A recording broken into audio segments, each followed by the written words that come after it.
परवाला पारवा तालुक्यात जी ग्रामसेवकची दुःखद घटना झाली ती अतिशय फार वाईट आणि मनाला चटके देणारी.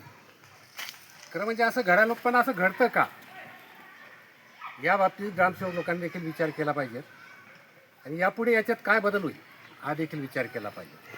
परिस्थिती अशी आहे की ग्रामसेवक देखील येतात, त्यांनाही दोन पैसे तिथं कमवायचे असतात आणि ते पंचायत समिती, जिल्हा परिषद, अगदी मंत्र्यांपर्यंत जातात असं माझं तरी मत आहे. आणि म्हणून नाईलाजास्तव त्यांना तो पैसा कमवावा लागतो. आणि त्याच्यात हे जे आमचे निवडून आलेले असतात सरपंच आणि ग्रामपंचायत कमिटी, यांना तर हे बिलकुल तयारीत असतात की कधी आपल्याला दोन पैसा कमवता येईल, म्हणून गाव खड्ड्यात गेलं तरी चालेल, पण तो यांना तो पैसा कमवायचा असतो. आणि तो पैसा कमवून फक्त तिथं काय होतं, टार्गेट ग्रामसेवक होतो. कारण हे जे गावातली जी मंडळी, या लोकांना गावातले संबंध असल्यामुळे गावातले सरपंच आणि ग्रामपंचायत कमिटी यांच्याशी ते वाद घालत नाही. त्यांना सोपा सापडतो तो ग्रामसेवक आणि ग्रामसेवकांना तो टार्गेट करत असतात.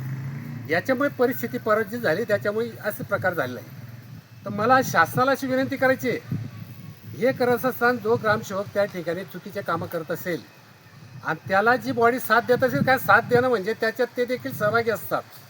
ग्रामसेवक जेवढा दोषी आहे तेवढा सरपंच दोषी असतो, तेवढाच ग्रामपंचायतमध्ये निवडून आलेली बॉडी असते सदस्य, ते देखील तेवढे सदस्य जबाबदार असतात.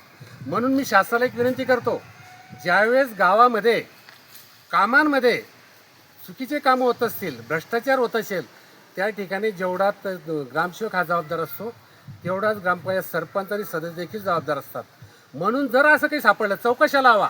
मी तो म्हणतो प्रत्येक ग्रामपंचायत चौकशी लावा. एखादी बोटावर मोजले ते ग्रामपंचायत सदस्य किंवा ग्रामसेवक चांगले असतील.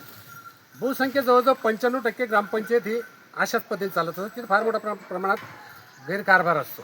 तर अशा जर सापडलं तर त्यांच्यावर गुन्हे दाखल झाले पाहिजे.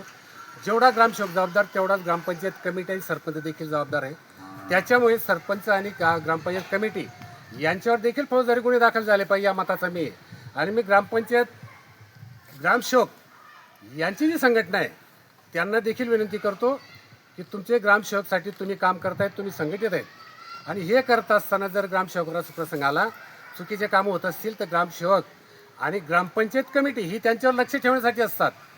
ग्रामसेवकांना चांगले कामं करून घ्यायचे गावाच्या विकासाचे, यासाठी ग्रामपंचायत कमिटी निवडून दिलेल्या असेल लोकांना, परंतु हे भ्रष्टाचार करतात आणि ग्रामसेवक देखील भ्रष्टाचार करायला भाग पाडतात. म्हणून जेवढा ग्रामसेवक दोषी आहे तेवढेच ग्रामपंचायत कार्यकारिणी सदस्य, सरपंच हे देखील जबाबदार असतात. त्याच्यामुळे संघटनेच्या लोकांना माझी विनंती आहे की शासनाकडे तुम्ही मागणी करा की जेवढा ग्रामसेवक जबाबदार आहे तेवढाच ग्रामपंचायत कमिटी, सरपंच हे जबाबदार आहेत, त्यांच्यावर देखील फौजदारी गुन्हे दाखल झाले पाहिजे चौकशी होऊन. हेच मी सांगतो. जय जवान, जय किसान.